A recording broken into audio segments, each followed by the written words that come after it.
Alright, तो पहला lecture candle stick. Basically जो सीरीज है जो स्टार्ट होने जा रही है ये स्मार्ट मनी और आईसीटी पे बेस है। मतलब सबसे पहली चीज कैंडल से लेकर जो सबसे एडवांस चीज है, स्ट्रेटजीज, पर्ज, लिक्विडेशंस, वहां तक की सीरीज हर चीज को जो है वो कवर करते हुए जाएगी। और सीरीज बनाने का मकसद सिर्फ इतना है कि मार्केट के अंदर काफी ज्यादा लोग जो हैं वो आपको पैसे लेकर फजूल के गार्बेज, नॉनसेंस और बुलशिट कोर्सेस बेच रहे हैं। और काफ़ी लोग इस स्कैम में आ भी रहे हैं और at the end of the day उनको लॉस हो रहा है। तो लेक्चर्स और सीरीज बनाने का मकसद सिर्फ इतना है कि लोगों को आगाही दी जाए कि आप फ्री के अंदर जो है वो सीखें और उसके बाद मार्केट के अंदर इसको इम्प्लीमेंट करें। और जो सीरीज है मेरी ये वाली, इसको आप किसी भी पाकिस्तानी, इंडियन या कोई भी अगर गोरा है, अंग्रेज कोई भी या अमेरिकन, आप उसके साथ कंपेयर कर सकते हैं।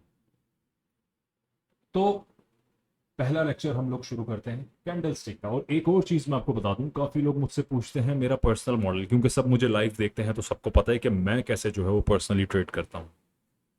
तो जो मेरा मॉडल है बेसिकली और जिस तरीके से मैं ट्रेड करता हूं वो भी एक्सट्रैक्ट इन्हीं पॉइंट्स और इसी की बेस पर हुआ है। यानी जो बेस है वो बेसिकली स्मार्ट मनी और आईसीटी ही है। तो मैं आपको अपना मॉडल तो नहीं बता सकता कि मेरा मॉडल क्या है। लाइव पे आके काफ़ी दफ़ा डिस्कशन हुई है, लेकिन मैं एग्जैक्ट जो चीज़ें हैं वो भी मैंने आपको बताई, लेकिन पूरा मैं यहाँ पे अगर आप बोलेंगे लिख के दिखा दो वो नहीं बता सकता। लेकिन मैं आपको एक चीज़ जो बता रहा हूँ वो है बेस, जिसकी बेस पर आप हजारों और मॉडल्स बना सकते हैं। अगर आप मेरे मॉडल के पीछे भागेंगे you will never ever be successful, क्योंकि वो मेरा अपना मॉडल है। आप लोगों को भी अपना ही एक मॉडल बनाना होगा और आप यहां से अपना मॉडल एक्सट्रैक्ट कर सकते हैं इस सीरीज के बाद। तो टाइम जाया किए बगैर लेक्चर शुरू करते हैं। Candle stick, what is a candle stick? अगर आप जरा मार्केट को गौर से देखें, ये बिटकॉइन का एक चार्ट मेरे पास ओपन है, तो इसके अंदर आपको अलग अलग की कैंडल्स दिख रही होंगी। ये बार्स जो हैं, यहाँ पे ग्रीन और रेड कलर के बार्स हैं। जो रेड है वो बेसिकली ब्लैक किया हुआ है मैंने साइकोलॉजिकल फैक्टर से, जिसकी वजह से इसको मैंने जो है वो ब्लैक किया है। कलर ब्लाइंड नहीं हूं मैं। ये बेसिकली जब भी आप लाल कलर देखते हैं तो आपकी जो डिसीजन मेकिंग होती है वो थोड़ी सी चेंज हो जाती है। आप फियर के कलर को उसको कंसिडर करते हैं, तो इसलिए मैंने इसको ब्लैक किया हुआ है। सही है। तो जो रेड है वो मेरे पास ब्लैक है और जो ग्रीन है वो ग्रीन है। सही है। आप देखेंगे जब भी रेड कैंडल आ रही है तो प्राइस नीचे जा रही है। यहाँ पे प्राइस चल रही है और आप देखें जैसे ही ये रेड कैंडल आई प्राइस नीचे चली गई, रेड आई प्राइस नीचे, रेड प्राइस नीचे, प्राइस नीचे। और जब जब आपको ग्रीन कैंडल दिख रही है, ये ग्रीन कैंडल आई प्राइस ऊपर, प्राइस ऊपर, प्राइस ऊपर, प्राइस ऊपर, प्राइस ऊपर। तो बेसिकली इसका मतलब क्या है? ये जो ग्रीन और रेड कैंडल्स आ रही हैं इनका मतलब क्या है? तो आइए जरा इसका मतलब जानते हैं कि भाई ये ग्रीन और रेड कैंडल का मतलब क्या है। ग्रीन कैंडल का मतलब है कि मार्केट के अंदर पैसा आ रहा है। लोग इस कॉइन पे या इस पेयर पे या फॉरेक्स जो भी आप ट्रेड करते हैं, स्टॉक, जो मैं आपको ये पूरा बेस बताने जा रहा हूं एडवांस लेवल तक, ये आप दुनिया की किसी भी मार्केट पर ट्रेड कर सकते हैं, चाहे वो क्रिप्टो हो, forex, stock, gold, sugar, wheat, oil, uranium, किसी भी मार्केट पर आप इजीली इसको ट्रेड कर सकते हैं। गूगल पर, अमेजोन पे, टेस्ला पे।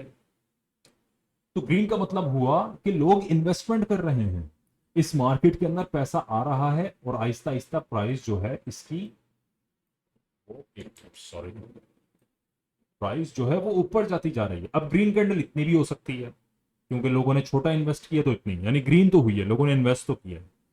और इतनी भी हो सकती है लोगों ने बहुत ज्यादा इन्वेस्ट कर दिया, इतना इन्वेस्ट किया। तो ग्रीन कैंडल का मतलब है जहां से प्राइस ओपन हुई थी उसने क्लोज उसके ऊपर ही होना है। अगर वो क्लोज ऊपर हुई तो भाई ये है ग्रीन कैंडल। लेकिन लेट से जहां से अगर कैंडल ओपन हुई और उसके नीचे क्लोज हो गई तो उसका मतलब होता है कि वो ग्रीन नहीं, रेड कैंडल है। क्योंकि रेड कैंडल जिधर से ओपन होती है उसके हमेशा नीचे क्लोज होती है।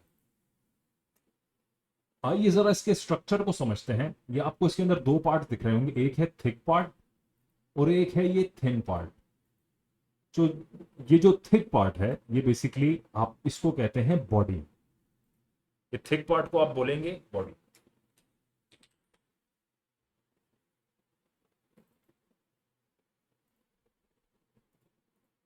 ये हो गया आपका बॉडी का पार्ट।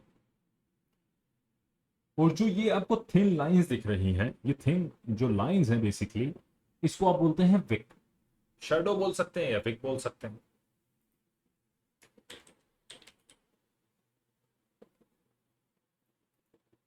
तो ये तो हो गया इनके नाम कि विक क्या है और बॉडी क्या है। बहुत सारे लोग जो हैं करते क्या हैं, वो जो बॉडी होती है वो बोलते हैं कि यार ये बॉडी ही सब कुछ है, असल चीज ये बॉडी है। कभी भी कोई भी एनालिसिस करते हो बॉडी से लेते हैं, विक को इग्नोर कर देते हैं। हालांकि एक कैंडल में जो सबसे इंपॉर्टेंट चीज होती है वो ये विक होती है। तो आइए जरा इसका स्ट्रक्चर और डीपली समझते हैं।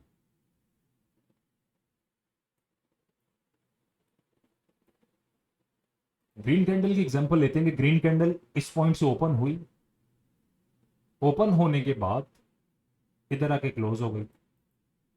तो ये तो आपका पॉइंट हो गया ओपन, यानी ओपनिंग पॉइंट आपका हो गया ये ओपन। ये जो पॉइंट था ये हो गया आपका ओपनिंग पॉइंट। और जो ये पॉइंट था आपका, ये हो गया मेरे पास क्लोजिंग पॉइंट। यहां पे हो गया क्लोज।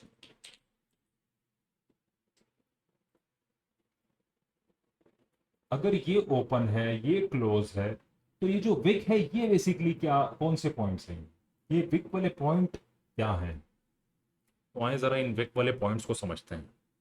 जब भी कोई कैंडल ओपन होती है, और अगर वो ओपन होते ही, ग्रीन कैंडल की बात कर रहा हूं, अगर ओपन होते ही वो नीचे की तरफ आए, यानी लो साइड पे आए, डाउन साइड, और वापस ऊपर की तरफ चले जाए, तो जो ओपन से जो नीचे का पार्ट होता है वो आपका विक पार्ट हो जाता है, सही है। तो जो इसका सबसे बॉटम पार्ट है उसको आप कंसीडर करते हैं एज अ लो, सही है। ये हो गया मेरे पास लो पॉइंट, लो पॉइंट। और लेट से कैंडल ऊपर जाती गई जाती गई जाती गई जाती गई, और ये और ऊपर चली गई, और ये इतना हाई गई, और जैसे ही क्लोज होने वाली थी तो वापस वो नीचे किसी भी पॉइंट पे आके क्लोज हो गई। लेट से इस पॉइंट पे आके क्लोज हो गई। अब हम क्या बोलेंगे कि कैंडल जो सबसे लो पॉइंट था ना वो ये था भाई, कैंडल सबसे लो इतना गई और सबसे हाई इतना गई। ये था हमारे पास हाई पॉइंट। तो कैंडल सबसे लो कितना मेरे पास गई है, इतना। हाई सबसे ज्यादा कितना गई है, इतना। क्लोज कहां पे हुई है यार, क्लोज उसके नीचे हुई है। और जो ओपन थी, ओपन यहां पे हुई। आप लोगों को इस लेक्चर को बार बार देखना होगा क्योंकि ये सबसे इंपॉर्टेंट लेक्चर है, क्योंकि इसी चीज का ताल्लुक है लिक्विडेशन से। यानी एग्जैक्टली मेरे मॉडल से, जो मेरा मॉडल है वो बेसिकली इसी पर डिपेंड करता है। ये पूरा स्ट्रक्चर मेरे मॉडल पे ही डिपेंड करता है कि कैंडल ओपन हुई, ओपन होते ही वो नीचे गई, नीचे जाने के बाद वापस तेजी से ऊपर आई आई आई आई आई, और हाई पे गई, और हाई पे जाने के बाद वापस नीचे आके क्लोज हो गई। तो जो ओपन से क्लोज तक का एरिया वो तो बॉडी है, लेकिन जो हाई और लो पॉइंट्स हैं ये विक होती है। तो यही है एक कैंडल की फॉर्मेशन। और अगर रेड कैंडल की बात करें, तो रेड कैंडल जिस पॉइंट से ओपन होती है वो कभी भी क्लोजिंग ऊपर नहीं देगी, वो क्लोजिंग हमेशा नीचे की तरफ ही देगी। अब इसका क्या मतलब हुआ, लेट से रेड कैंडल ओपन हुई, ओपन होने के बाद ये इतना ऊपर गई, इतना ऊपर जाने के बाद वो तेजी से नीचे आई, और नीचे जाने के बाद बहुत नीचे चली गई, और जैसे ही क्लोज होने वाली थी वो एक स्पेसिफिक पॉइंट पे आई और आके क्लोज हो गई। तो इसके अंदर भी सेम सिनेरियो है, लेकिन इस बार ओपन होगा ऊपर और लो होगा नीचे, और क्लोज भी होगा नीचे की तरफ, और हाई पॉइंट मेरे पास ऊपर ही रहेगा। इसका स्ट्रक्चर अगर देखें तो इसका स्ट्रक्चर कुछ ऐसे बनेगा।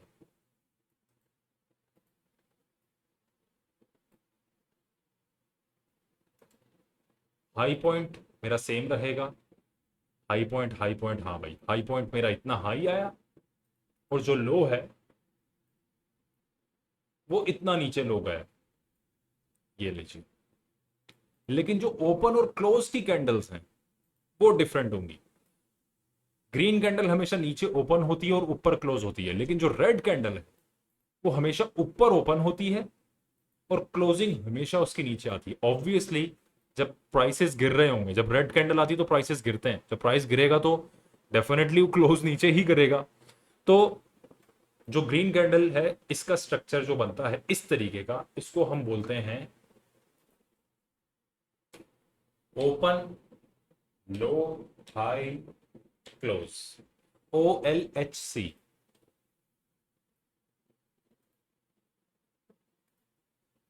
इसको हम कहते हैं OLHC। और जो ये रेड कैंडल इस तरीके की बनती है इसको हम कहते हैं OHLC।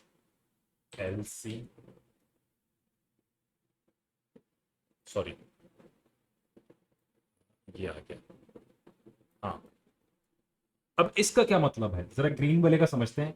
ग्रीन वाला कैंडल जो है वो ओपन हुआ, ओपन होने के बाद लो गया, यानी ओपन लो, सही है, लो गया, लो जाने के बाद हाई पॉइंट पे गया, लेकिन क्लोज कहां पे हुआ, नीचे की तरफ। ये OLHC और OHLC ये आपको आगे जाके एडवांस लेक्चर्स पे दोबारा पढ़ाऊंगा मैं, और आपको दोबारा समझ आ जाएगा कि ये बेसिकली है क्या। तो इसमें कंफ्यूज होने की कोई जरूरत नहीं है कि यार ये OHLC क्या अलग अलग नाम लिखती है। बेसिकली कैंडल फॉर्मेशन सही है। तो जो ग्रीन कैंडल है जो बुलिश होती है वो ऐसे ओपन होती है, लो जाती है, फिर हाई जाती है, फिर नीचे आके थोड़ा सा क्लोज दे देती है। और जो रेड कैंडल है वो हमेशा ओपन होती है, ओपन होते ही हाई जाती है। यहां पे देख सकते हैं आप OHLC है, ओपन हाई लो और क्लोज। तो ये आ गई है मेरे पास दोनों कैंडल्स की फॉर्मेशन, और इनकी तमाम ही चीजें जो मैंने आपको बताई हैं, इनके नोट्स बनाएं, इनको याद रखें। और जो अगला लेक्चर है वो होगा आपका मार्केट स्ट्रक्चर्स पे, कि मार्केट की कितनी स्ट्रक्चर्स की टाइप होती हैं, कंसोलिडेशन क्या होता है, बुलिश और बेरिश क्या होता है, बिल्कुल बेसिक से जो है मैं आपको बताऊंगा। तो आपने बस कॉपी पेंसिल पे जो है वो हर चीज़ लिखनी है, इसको याद रखना है। और ये थी बेसिकली एक कैंडल की बेसिक इंफॉर्मेशन। और अब चलते हैं हम लोग मार्केट स्ट्रक्चर की तरफ। सो सी यू इन नेक्स्ट लेक्चर।